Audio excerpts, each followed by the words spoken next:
Hi guys, today we're going to look at a couple more ways to display data. These are ways that you may have learned before, but we're going to go ahead and spend some time looking at them and working with them. All right, so first we are going to look at a couple of review problems involving the median. So remember that to find the median, we have to put numbers in order first.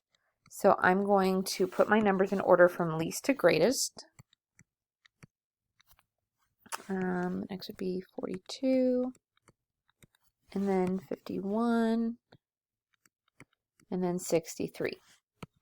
Now, to find the median, median means the middle. Which number is in the middle of the data when we put it in order from least to greatest? So, if I count in, I'm counting 1, 2 in this way, I'm counting 1, 2 in this way. This number is in the middle, so my median would be 42. Now for this one, I'm going to put the numbers in order again. 20, then 26, 30, 32, 38, 48. All right, so I'm going to start counting in from the left. I can count one at a time on each side. And what's going to happen is that I'm going to get here and say, uh-oh, there's no number smack dab in the middle. So we have to take these two numbers and find the average. So to find the average, I take 30 plus 32, and then I divide it by 2. So by order of operations, I have to do the addition first. That would give us 62 over 2, and when I do that division, I would get 31. So my median would be 31. All right, so a stem and leaf plot is a graph that uses the digits of each number to show the shape of the data. So the other things that we looked at earlier in the week showed shape, but a different kind of shape. Remember, it showed us, we looked at a frequency table. That didn't so much show shape as it did how many values go where. We did look at histograms, and those show shape so that we can see which values are the most popular. But a stem and leaf plot is going to show a different kind of shape. And each data value is broken into a stem, the digit or digits on the left, and a leaf, the digit or the digits on the right. Every stem and leaf plot must have a key to help others read it. This is essential when you are making your stem and leaf plot. If you do not include a key, you are not letting your readers know how to interpret what you have on your stem and leaf plot. So this would be an example of a stem and leaf plot. So we've got a series of stems over here, 0, 1, 2, 3, 4, 5, and 6, and then leaves. Notice that they are all separated with commas. That means that this is one value. And then this key down here tells us how to read it. So if I read this value here, 6 and then 3, a stem of 6 and a leaf of 3 means 63 years old. So they told me 6-3 means 63. And then they also told me what units, if you will, that we're counting in. We're counting in how old or how many years. So it's important to do this because without this key, if I did not have this, actually I should have left that there. If I didn't have this, then 6-3 could have meant 6.3. 6-3 could have meant 0.63. It could have meant 630, or it could have meant 63 million. There we go. And so we have to have this key because without it, these numbers will not make any sense whatsoever. So it is very important. These are not the values that we're using, but that's what it could be if we don't have the key. All right, so make a stem and leaf plot for the given data. We don't know what we're dealing with, but that's okay. We are going to not have a unit then. What I'm going to do is look at my values and say, okay, I've got 2-digit numbers, 26, 37. So it would make sense to make the tens column, or the tens number, excuse me, be the stem, and the ones be the leaf. So 3 line 7 would mean 37. And again, we don't know if we're talking about years or llamas or books. We don't know what we're counting or what we're measuring. So we're just going to go with it. So I'm going to put my stems in order from least to greatest. And it's easiest, I think, if we put our values in order to begin with. So I've got 19, and then I've got 3 values of 26.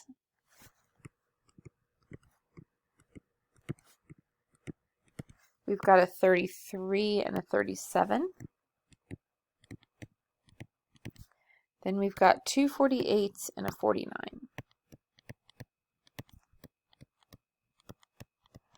And this is going to be important because our stems need to go in numerical order. We can't write 2, 3, 4, 3, 4, 2, 1. We can't put them in out of order. And same thing for our leaves. Our leaves have to go in order. If you look at this one over here, our stems went in order from least to greatest. And then our leaves also went in order from least to greatest, reading it left to right. So I'm going to put my stems. I've got 1, 2, 3, and 4. And now I'm going to write my leaves. So for 19, that's the only one with a 1 in the 10 spot. So it's 1 spot is a 9. So I have a leaf of 9. And so now if I were to put this together, I would say, oh, that's 1, 9, 19. Okay. So for 2, I've got 3 values that are in the 20s or have a stem of 2. So I'm going to take my leaf, and it's 3 6s. So I'm going to have 6, 6, 6. All right, so we took care of those. 33. So next, this is where it comes in very handy, because without this, I would have, if I was just like reading it from left to right, I would have put this 7 first. So I would have put 7, 3. But that is incorrect. I would have had to go back and change that anyway, because we need that to be in numerical order. And then for the 4s, we've got 2 8s and a 9. Notice that even for repeat values, each one gets its own leaf. Now, what I should be able to do is count my leaves, and it should match how many values I had over here. I have 1, there we go, 1, 2, 3, 4, 5, 6, 7, 8, 9. So I have 9 total values. 1, 2, 3, 4, 5, 6, 7, 8, 9. I've got 9 here, which means that I did something correct. Yay! And I have the correct number of values. And this would be my stem and leaf plot. All right, so pause the video, try this one, and then come back and check your work. So hopefully your work looks something like this. It is not required to write your work in order. However, I do think that it's very helpful. So I highly recommend doing that because it helps make sure that you're getting all the values and that you already have them in the correct order. It's just going to save you some work in the long run, I think. So if we're looking at our values, we have 4 different tens places. We've got a 4, 5, and 6. We've got numbers in the 40s, 50s, and 60s. So our leaves would be 1 and 2, 3, 4, 4, 8, 5, 5, 7, 9. If I count how many values I have, I've got 1, 2, 3, 4, 5, 6, 7, 8, 9, 10 values total. 1, 2, 3, 4, 5, 6, 7, 8, 9, 10. Notice that I'm counting with the original problem and not my numbers that have been reordered, because the original problem is going to be the most accurate. And then I did fill in the key. That 6 line 5 would mean that it would mean the value of 65. All right, so the other kind of display that we're going to look at is a box and whisker plot, and I really like these. They probably require the most mathematical work involved, and maybe that's why I like them. So the box and whisker plot is a graph that summarizes a data set along a number line. There's a box in the middle and whiskers at either end, so it's going to look something like this. You've got a box in the middle, and then it's got these whiskers. Think about the whiskers on a cat or a dog. Whiskers on either end.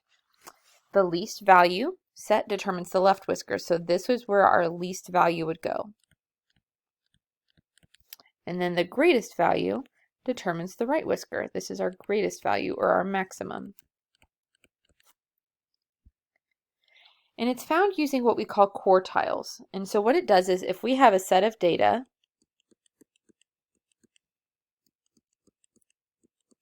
it divides it into 4 equal parts. So I know this isn't perfectly equal, but it's basically taking the data, Here, I'll just put that. It divides it into 4 equal parts. We've got part 1, 2, 3, and 4. So we're going to first find the median of the data set. Actually, first, sorry, we're going to order the data from least to greatest. Then we're going to find the median of the data set. This divides the data into 2 sets, and that's one of our key points. That's one of the first points we need. Then we're going to find the lower quartile, and that gives us the median of the lower half of data, and the upper half, or sorry, the upper quartile by finding the median of the upper half of data. Pause the video if you need to write some things down, but these words might seem confusing, but once we put it into practice, I think we'll kind of get the hang of it. So here's kind of a diagram. It shows you that the width of the box shows the inner quartile range. We're not going to worry too much about that today. This whisker shows the lowest value. Here's our lowest quartile, our median, upper quartile, and highest value. So we're going to have 1, 2, 3, 4, 5 important points. 5 important points. Here we can look at our data. Like, this is our first range of data. Here to here is our second range. Here to here is our third, and here's our fourth. All right, so find the minimum, lower quartile, median, upper quartile, and maximum. Then draw the box and whisker plot. Like I said, I think it's best to put it in order first. So I'm going to put these in order, and I'm going to get 40 and 42 and 46, 48. All right, then moving on to the 50s, 51, 55, and 58.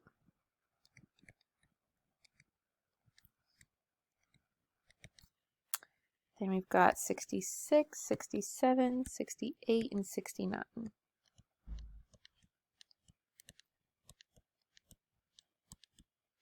right, so I got to find the median of the data. So to find the median, I'm going to count in on each side. I can do a couple at a time. So here's my median. So I'm going to label it that the median is 55. For the lower value, or the least value, I know that that is 40, and my greatest value is 69. So there's 3 of my points, but I need my lower quartile. Actually, I should have called this the minimum, sorry. Oops. And I need my upper quartile. So to do that, I'm going to ignore the median because if I have an odd number of data points so that I have a median found right away, I ignore it and I look from here to here and I say, what is that middle value? What is the median of that data? Well, that would be this point right here. So 46 would be my lower quartile. For my upper quartile, I would look from here to here, again, ignoring the median of the whole set of data, and it would go here. It'd be 67. So now I'm going to plot those points along my number line. I've got a minimum of 40, lower quartile of 46, so I have to do some estimation, and that's okay. Median 55, upper quartile 67, and the greatest value is 69. But with the 3 middle values, I draw a box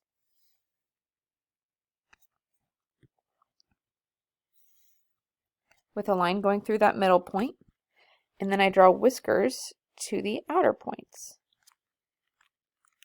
just like that. And that's how I get a box and whisker plot. So try this one, and then come back and check your work. So your answer should look something like this. I've got my minimum, my lower quartile, median, upper quartile, and maximum. Again, by finding the median of each part of the data, and then I drew my 5 points, connected the 3 middle points with a box and a line through the middle, and then whiskers on either end. So that's what we've got. Take a look at your assignment for today and let me know if you have any questions.